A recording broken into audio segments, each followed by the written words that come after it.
साल 2018 में एक हादसे ने किम की जिंदगी बदलकर रख दी। जब मैं पहली बार अपने शरीर को शीशों में देखा तो अपनी एक बाह न देखकर मैं बेहद दुखी हो गई। यह उस शरीर से बिल्कुल अलग था जिसे मैं आज तक देखती आई थी।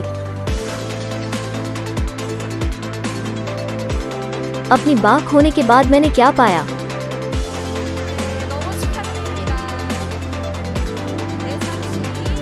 किम ने उन बॉडी बिल्डर के रहते प्रतियोगिता जीती जो शारीरिक रूप से सामान्य थी। किम ने ट्रैफिक हादसे में अपनी बाह खोने के बाद ट्रेनिंग शुरू की। फिटनेस में फोकस करने की वजह से उन्हें मजबूती आत्मविश्वास दोनों मिला।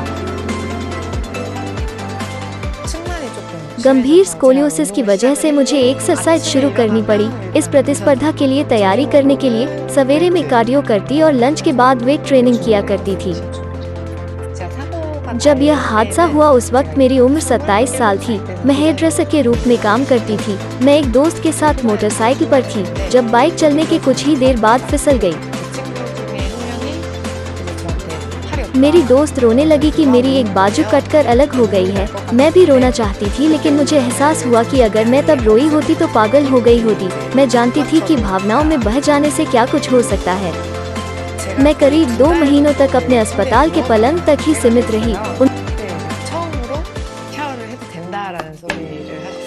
उनका नया सफर और एक बाह के साथ जीना सीखना अभी शुरू ही हुआ था।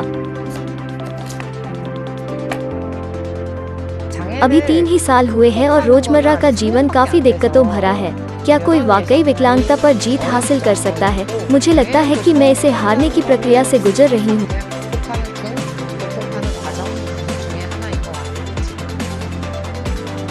किम उन बातों पर ध्यान देने की कोशिश करती है जो उनके पास है। मैं एक रिहैब अस्पताल में गई थी जहां देश भर में ट्रैफिक हादसों में घायल हुए कई सारे मरीज थे। उनमें से ज्यादातर व्हीलचेयर पे थे। वो होश में थे लेकिन पैरालाइज थे। उन्हें देखकर मुझे शर्मिंदगी महसूस हुई थी।